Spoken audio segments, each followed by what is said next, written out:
O Senhor esteja convosco. Ele está no meio de nós. Proclamação do Evangelho de Jesus Cristo, segundo Lucas. Glória a vós, Senhor.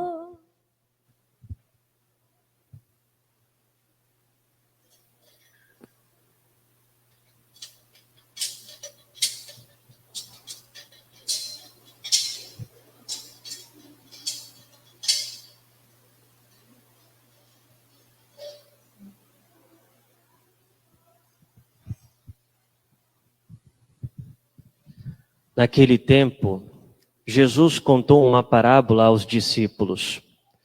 Pode um cego guiar outro cego? Não cairão os dois num buraco? Um discípulo não é maior do que o mestre. Todo discípulo bem formado será como o mestre. Porque vês tu o cisco no olho do teu irmão e não percebes a trave que há no teu próprio olho? Como podes dizer a teu irmão: irmão, deixa-me tirar o cisco do teu olho, quando tu não vês a trave no teu próprio olho? Hipócrita, tira primeiro a trave do teu olho, e então poderás enxergar bem para tirar o cisco do olho do teu irmão. Não existe árvore boa que dê frutos ruins, nem árvore ruim que dê frutos bons. Toda árvore é reconhecida pelos seus frutos. Não se colhem figos de espinheiros, nem uvas de plantas espinhosas. O homem bom tira coisas boas do bom tesouro do seu coração, mas o homem mau tira coisas más do seu mau tesouro, pois sua boca fala do que o coração está cheio. Palavra da salvação. Glória a vós, Senhor. Podemos nos sentar. Ave Maria, cheia de graça, o Senhor é convosco.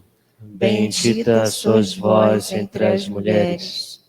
Bendito é o fruto do vosso ventre, Jesus. Santa Maria, Mãe de Deus, rogai por nós, pecadores, agora e na hora de nossa morte. Amém. Caríssimos irmãos e irmãs, estamos celebrando o 8º domingo do tempo comum e vamos dar uma parada nesse tempo e vamos adentrar na próxima quarta-feira, no tempo da Quaresma. Iniciando com a quarta-feira de cinzas, faremos o itinerário até a Semana Santa, até a Páscoa de nosso Senhor Jesus, quando então celebraremos o ápice da nossa fé. E o Senhor nos fala hoje, através da liturgia, da palavra, Ele que continua a ensinar aos seus discípulos no sermão, e aqui através de São Lucas, no sermão da planície, Jesus ensina aos seus.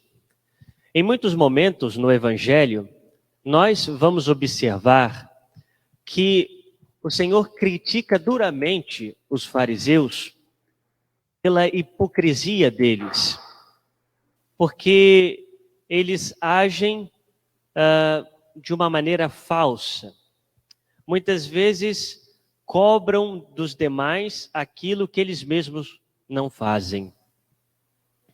Mas hoje, o Senhor vem alertar aos seus discípulos sobre a hipocrisia. Ele vem dizer a cada um de nós, para que nós não sejamos como os fariseus, para que não caiamos na hipocrisia. Por isso ele nos disse no Evangelho: pode um cego guiar outro cego? Não cairão os dois num buraco? É necessário que nós possamos ver. E esse ver significa ter a capacidade de olhar para si, de olhar para os nossos defeitos. Um discípulo não é maior que o mestre, diz o Senhor. E depois ele segue dizendo: por que vês tu o cisco no olho do teu irmão e não percebes a trave que há no teu próprio olho? Como podes dizer a teu irmão: irmão, deixa-me tirar o cisco do teu olho, quando tu não vês a trave no teu próprio olho? Hipócrita. Veja, meus irmãos, a cegueira que impede de fazermos uma reflexão sobre nós, de olharmos verdadeiramente para nós, faz com que nós julguemos os demais, critiquemos os demais e quando não somos capazes de olhar para os nossos defeitos. Essa é a cegueira que o Senhor está falando. E por fim, o Senhor dirá: toda árvore é reconhecida pelos seus frutos. Não existe árvore boa que dê frutos ruins, nem árvore ruim que dê frutos bons. É necessário que sejamos árvore boa, para darmos bons frutos. E para isso é necessário que enxerguemos.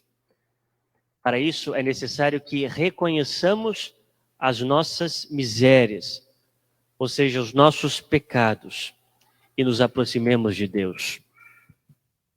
E o que seria, de fato, a hipocrisia?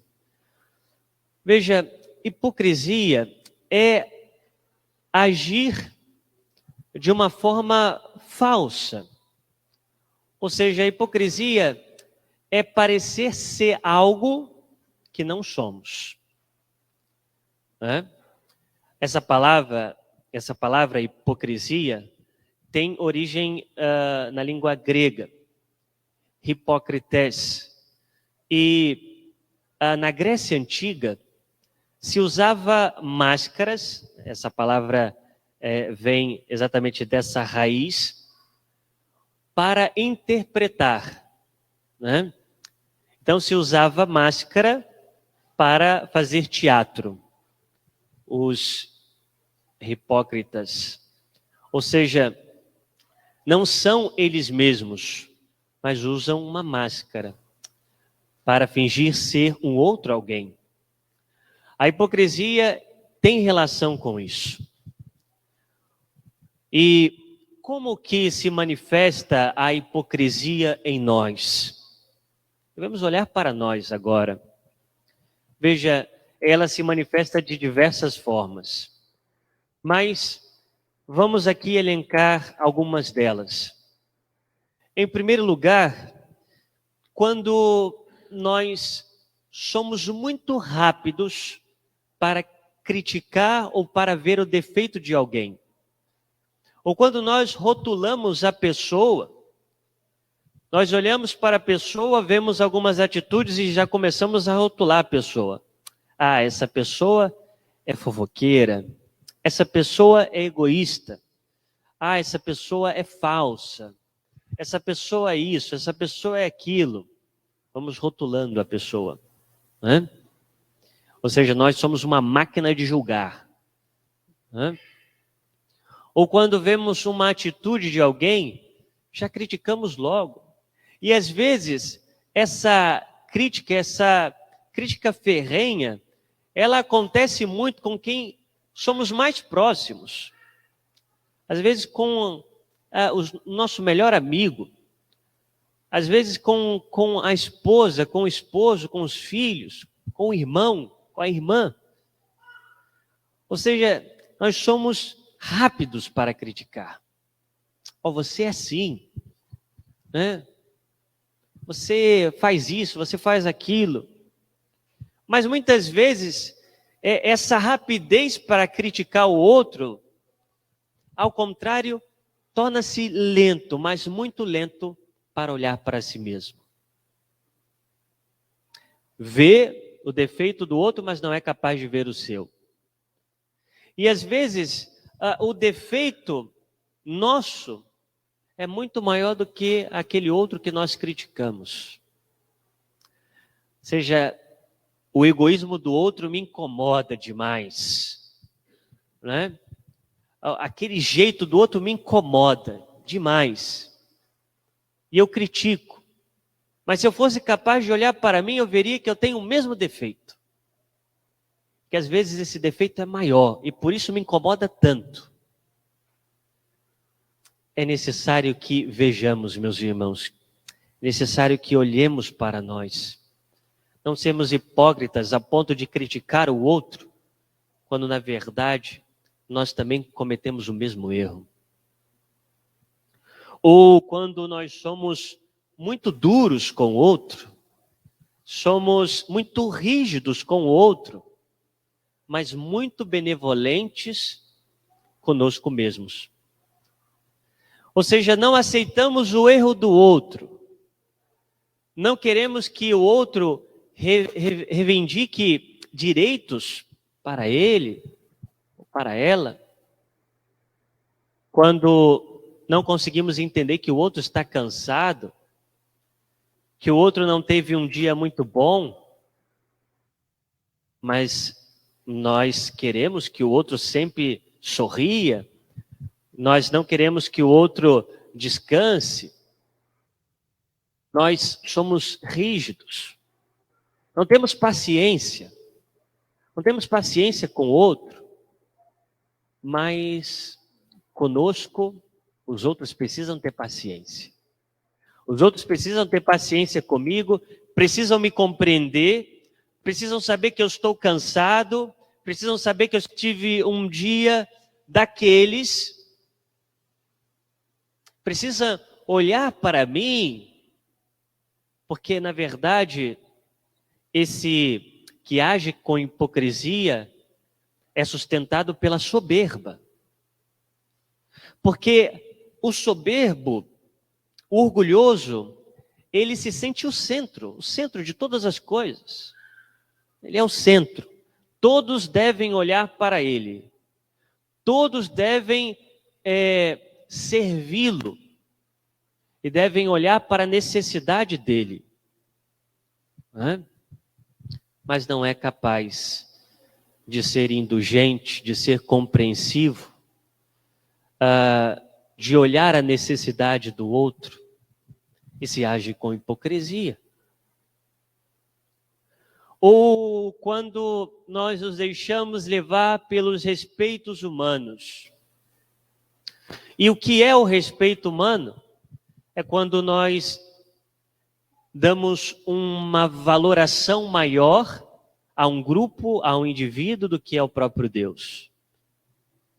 Ou seja, no nosso trabalho, por exemplo, eu me comporto como se eu não tivesse fé. Me coloco em conversas que não são adequadas. Ajo de forma inadequada. Porque, na verdade, eu quero fazer parte daquele grupo. Eu quero ser como os outros.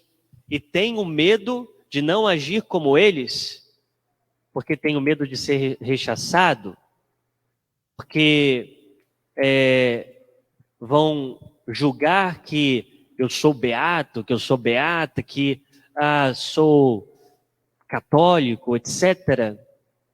E vou me deixando levar pelo respeito humano. Não afirmo os meus valores, não afirmo a minha fé diante dos demais, e vou agindo com hipocrisia. Vou à igreja, vou à missa, comungo, mas lá fora ajo como se não tivesse fé. Frequento lugares que um cristão não deveria frequentar, vejo coisas, ou seja, coerência que não existe. Hipocrisia, visto uma máscara. Lá no trabalho eu coloco uma máscara e represento um personagem. No meu ambiente de estudo, coloco a minha máscara e represento um personagem. Aí quando eu vou na igreja, ou quando estou em casa, aí eu tiro a minha máscara e sou aquilo que sou. Não, meus irmãos. Não podemos. Nosso Senhor nos diz que não podemos ser cegos, porque não saberemos guiar ninguém, seremos cegos guiando outros cegos. Não daremos frutos bons, porque seremos uma árvore má. Nós seremos meramente capazes de olhar o defeito, criticar os outros, mas não olharmos para nós e lutarmos contra os nossos defeitos. Mas o que nós devemos fazer? Como devemos ser árvore boa? Veja, nosso Senhor vai dizer no Evangelho que Ele é a videira e nós somos os ramos. Quem permanece nele, esse dá bons frutos. Ou seja, nós só seremos capazes de dar frutos de santidade, de dar bons frutos, se nós estivermos unidos a Cristo. Se nós estivermos unidos a Ele. Nós vamos adentrar na próxima quarta-feira, no tempo da Quaresma. A igreja, como uma pedagoga, ela nos diz que devemos voltar-se para Deus. Devemos, de fato, buscar o Senhor com mais empenho. E por isso, um dos tripés do tempo da Quaresma é a oração. Buscar a oração, a intimidade com Deus. Alguém que não reza, alguém que não fala com Deus, não estará unido a Ele. Não poderá ser árvore boa, não poderá dar bons frutos. E aqui, meus irmãos, nós devemos já preparar a nossa Quaresma. Qual é o plano de oração para esse tempo de Quaresma que eu vou fazer? A oração do Santo Terço diária, a meditação da Palavra de Deus, ter contato, ter intimidade com a Palavra de Deus, estar na presença do Santíssimo Sacramento, para que em silêncio possamos rezar, falar com Ele, adorar o Senhor, buscar a Santa Missa com mais frequência, ou seja, sermos íntimos da Santíssima Eucaristia. Oração. Oração, meus irmãos.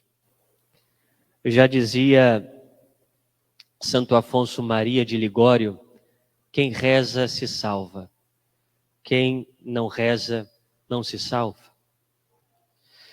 E depois, a busca do sacramento da confissão. Em primeiro lugar, viver a graça de Deus, viver longe do pecado mortal, viver a vida da graça. Buscar o sacramento com frequência. E, sobretudo, a Santíssima Eucaristia.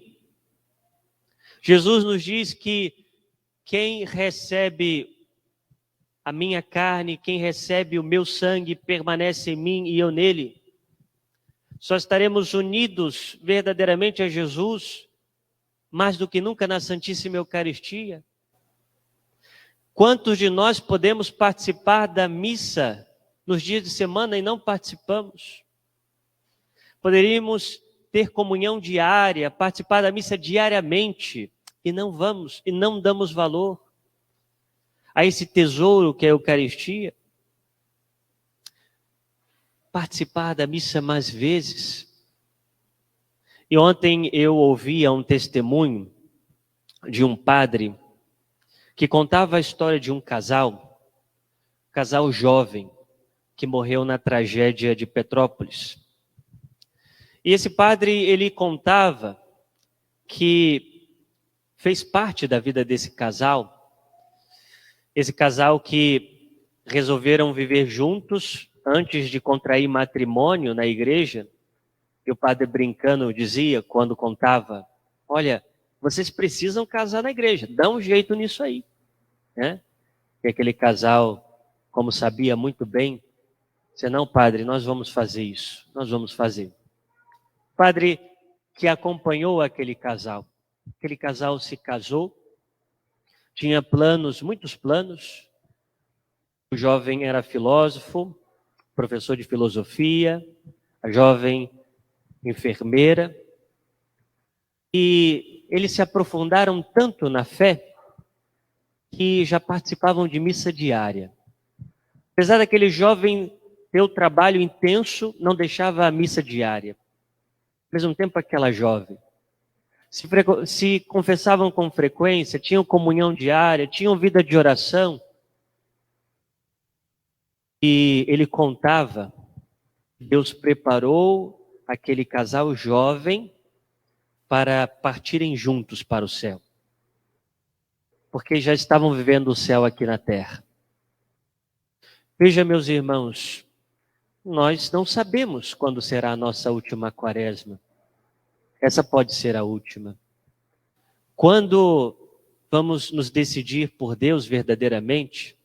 Quando vamos nos tornar, de fato, árvore boa que dará bons frutos? Que essa quaresma para nós seja um tempo rico de mudança, de conversão, de aproximação de Deus. Que de fato nós possamos nos enxergar para vermos as nossas faltas. Que não apontemos o dedo para os demais, mas olhemos antes para nós e busquemos antes a nossa conversão para sermos árvore boa, para darmos frutos bons. Mas para isso é necessário estar próximo do Senhor. Para isso é necessário ser um ramo que está próximo à videira, que é o Senhor Jesus. Que a Virgem Maria nos ajude nessa caminhada, que ela interceda por cada um de nós. Louvado seja o nosso Senhor Jesus Cristo. Para sempre seja louvado.